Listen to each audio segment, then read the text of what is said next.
risking your life every day. 35, 37 mines. See, only in the US would you have some instructions on how to kill your enemy. A mine lab F1A4. Have you accidentally triggered a mine? Yeah, day. Okay, today we're at one of the most coolest places in Siem Reap. Perhaps more cool than Angkor itself. And where is that, you may ask? Where is that, I hear you asking? Well, the Cambodia Landmine Museum. Alright, let's take a look and see what's going on here.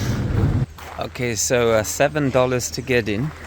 So already we're seeing some bombs here, some which look like they've been exploded, some which look like they didn't get exploded, but perhaps hopefully deactivated.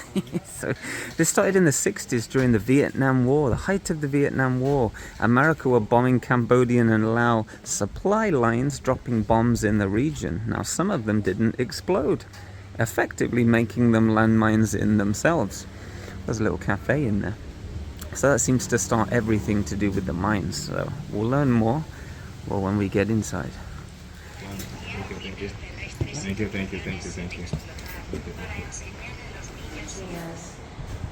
House, like he used to live here, but then he was offered to move. So they relocate him, and Oh yeah. So the first thing we get, look, is a little brief introduction about the founder of the museum here. You can pause the video, but basically he was a soldier and he planted mines himself. But you know, as stories go, sometimes we do a bit of a role reversal, and sometimes the most skilled in planting are also the most skilled in, well, removing, right? Wow, okay, let's go in. Be a bit quiet. So here's the main room, look. Yeah, here you can learn about the mines here. Now these are more for people, you know, blowing your leg off or some limbs or something like that. I'm sure it can kill a small child, for example. Even today, I think it does say, look, children. Oh, that's crazy, right? They look like the anti-tank mines. Look how big they are. Wow. So I imagine a large portion of that will be buried in the ground, maybe just exposing a tiny tip there. Wow. Any fish? I don't see any fish.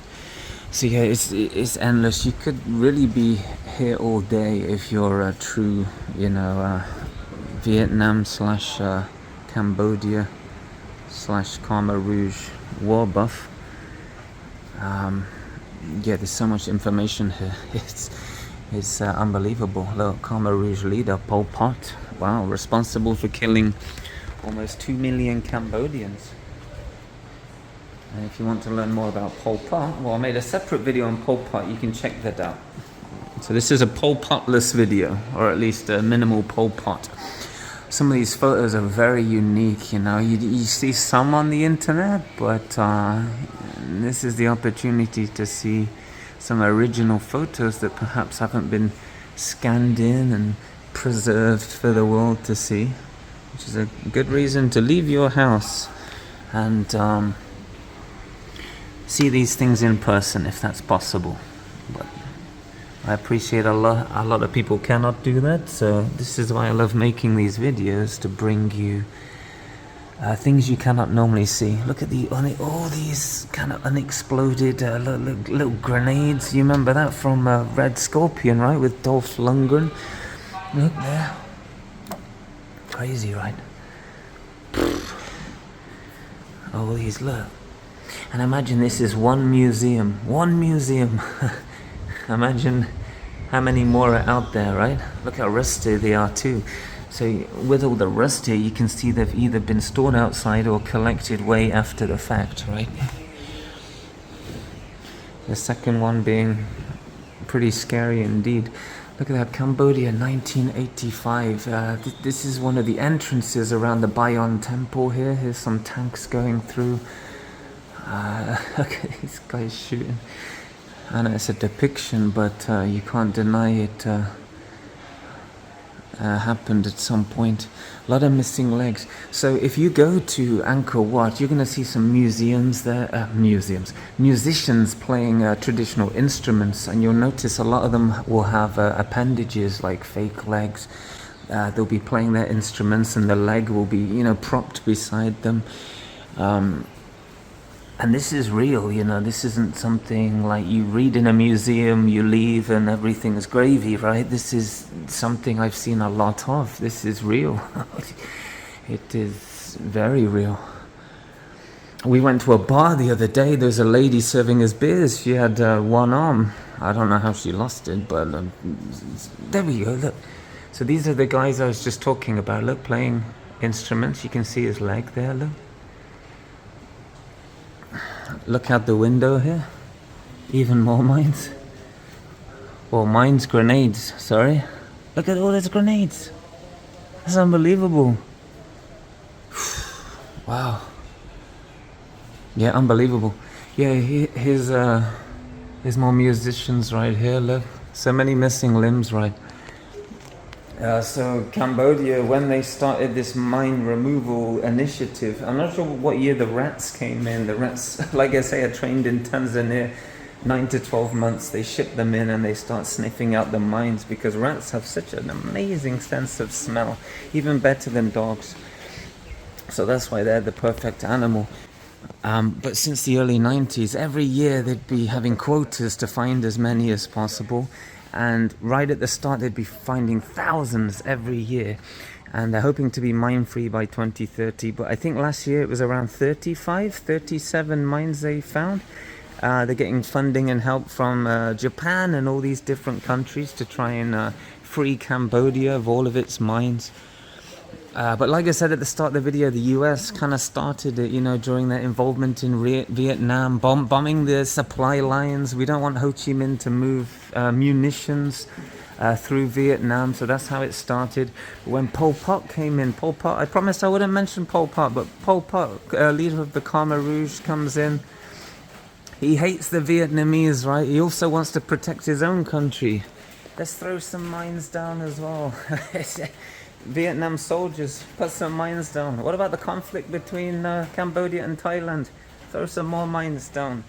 Mines were laid by so many nations, and it seems that Cambodia is dealing with the after effects in 2026. Can you imagine that? 50 years, more than 50 years after the fact.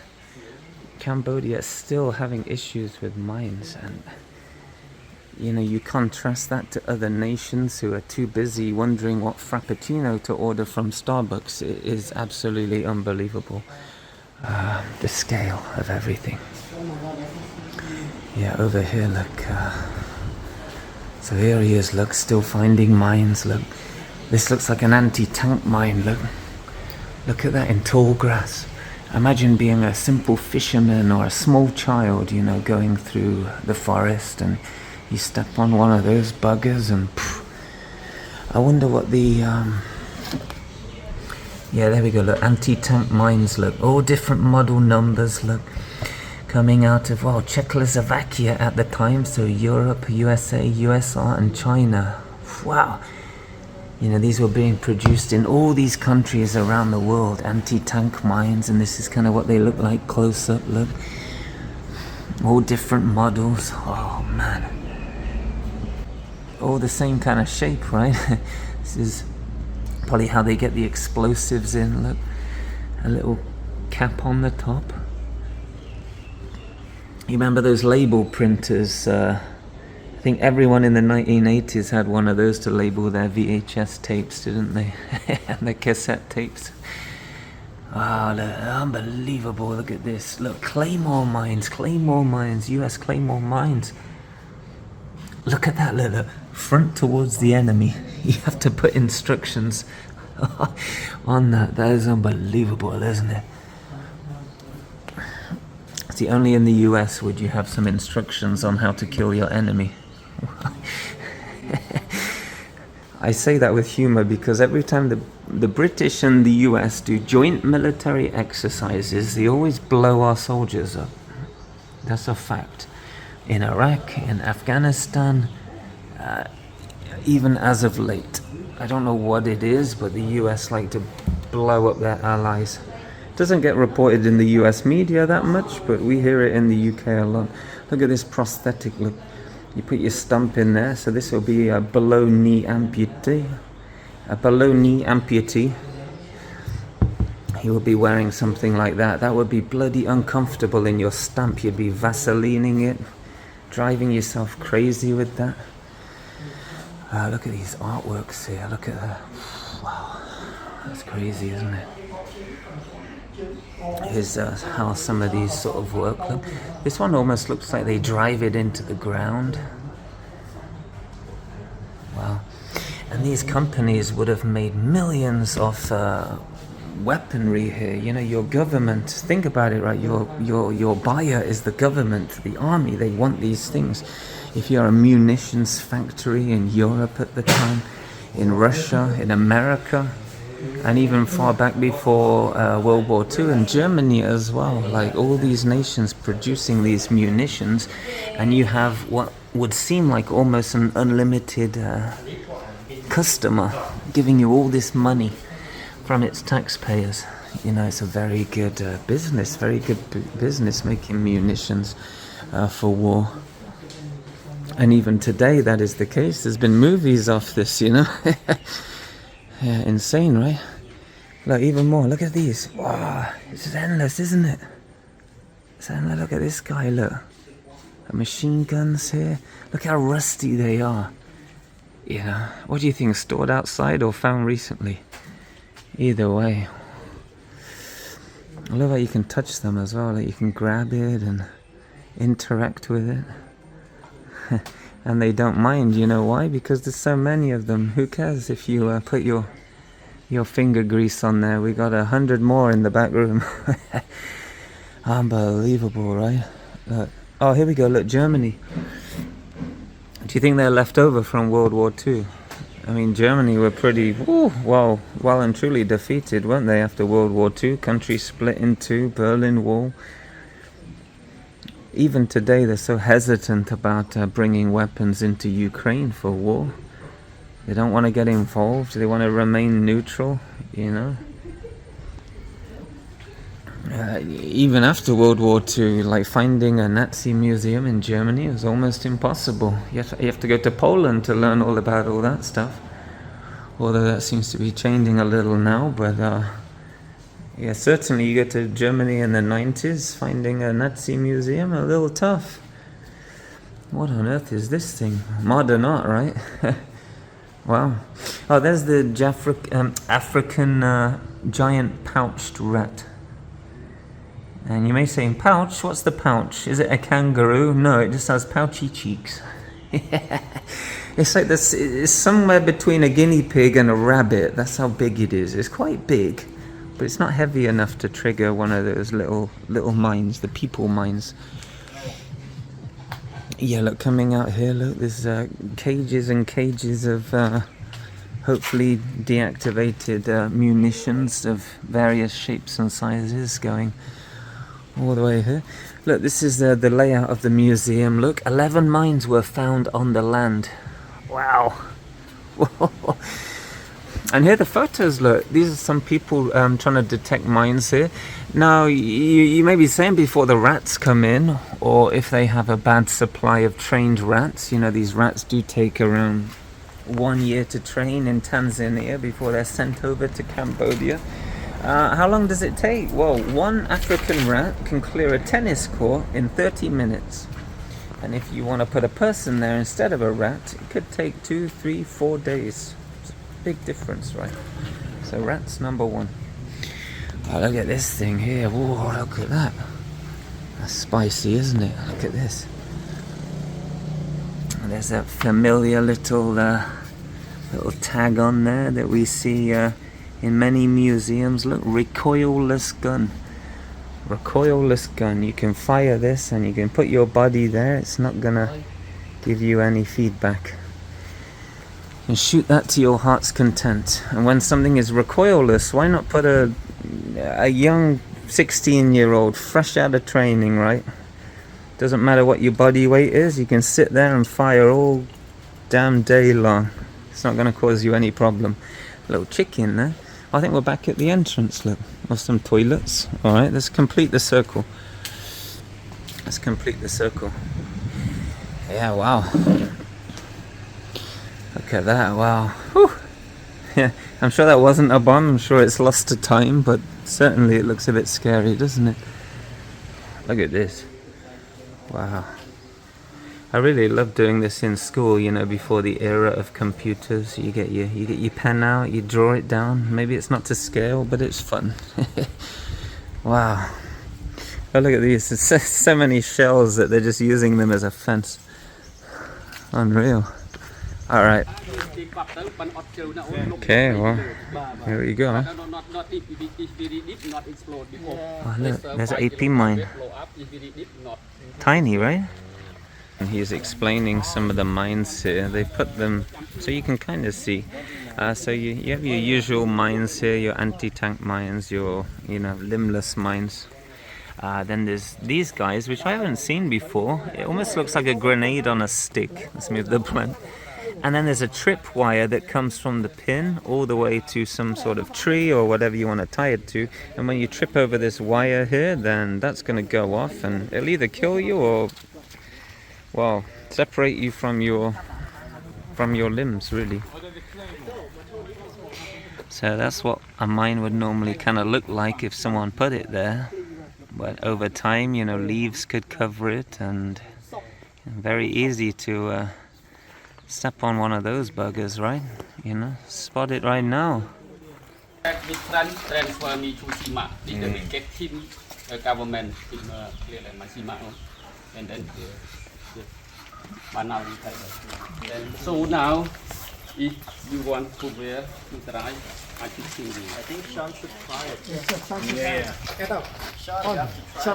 Or Legion shot. Are you guys trying to blow us up?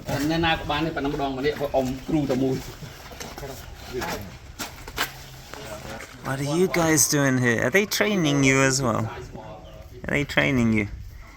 You better go on a big diet, eh? You don't want to be triggering those small ones. So yeah, they were his qualifications in mine finding.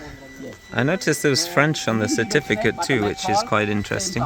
This is the gear they will wear, look, a little helmet, almost like a bulletproof vest. And nothing on the feet though, it's quite interesting. And there's like the metal detector that changes pitch and frequency when something is found. And then you have to swipe from the side, look. He's saying swipe from the side so you don't detonate it by hitting the pin at the top. Then imagine using that paintbrush, how nervous you're going to be. But you do like this by the rule procedure, That's crazy work, man. Risking your life every day. And even today, no joke, you know, even in this year they're probably going to find another 30, 40, perhaps 50 mines in contested old battlegrounds, along the Thai border perhaps, along the Vietnamese border perhaps. Absolutely insane. These people are heroes. It's interesting, one of the most complicated things would be, well, you get the rats and the people to scan for mines on, you know, nice even terrain, but what about when the terrain is uneven? What about mountains, crevasses, all these different things you may not consider? Maybe a mine is slightly rotated. How do you possibly clear all of those mines? And this is why becoming mine-free is quite a hard thing. It sounds simple on the surface, but when you dig into it, well, this is why it's still going on in 2026, right? Wow. What's he using here? Look at this. You know, when I do some my friendly mine do like this, boom. And some die and there you go. That's what they use. Under the anti-tank, some the Khmer homemade mine are the more small underneath hand grenade, tie with a small wire, not follow the new way. The Cambodia government not issue the license. Have you accidentally triggered a mine? His Phumi block, his friend does. Friend, yeah? My friend, but I lucky.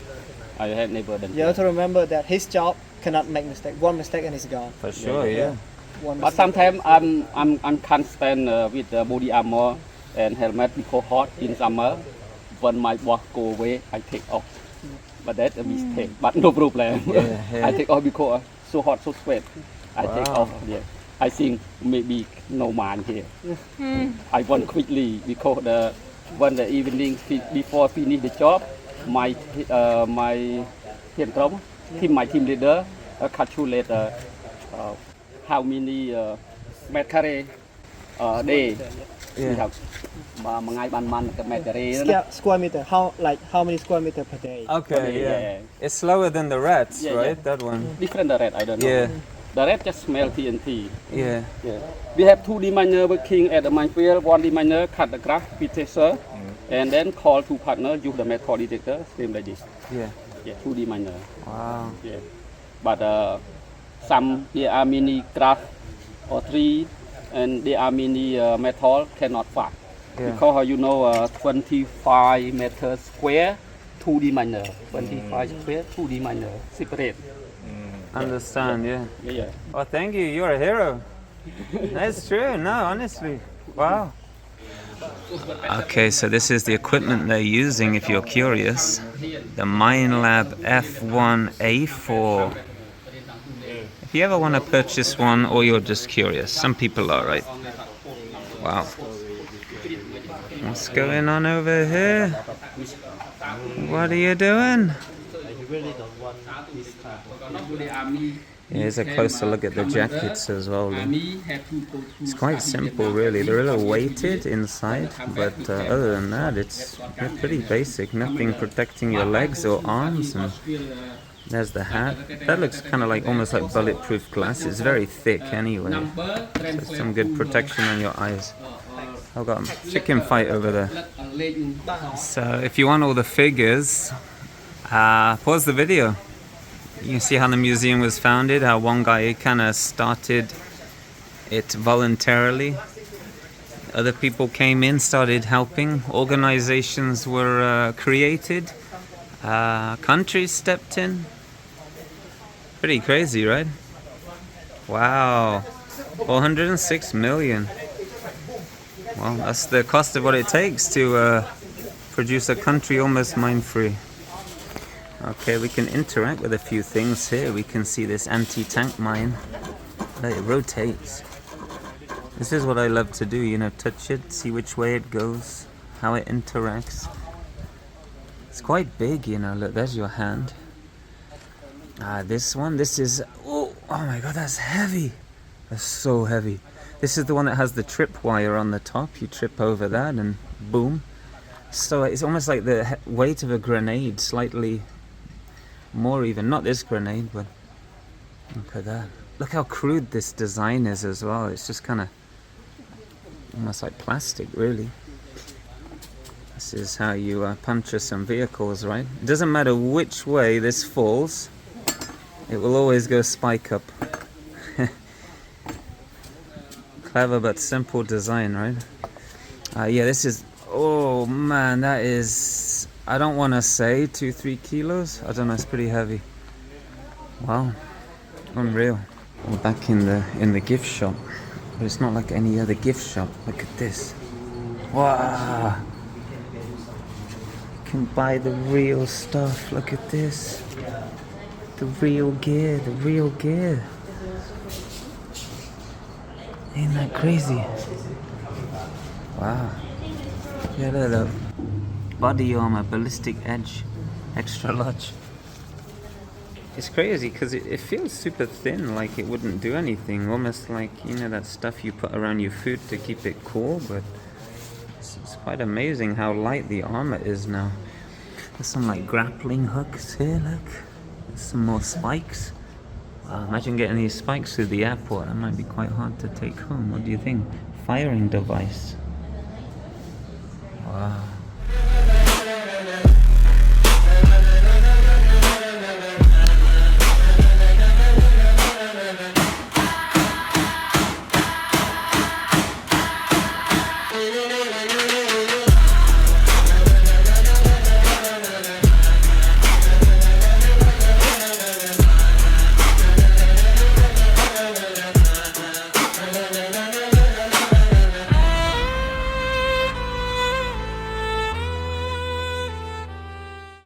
Okay, follow their Instagram. They're just getting started. Send your love and support. Here's the QR code. Scan it on the screen now.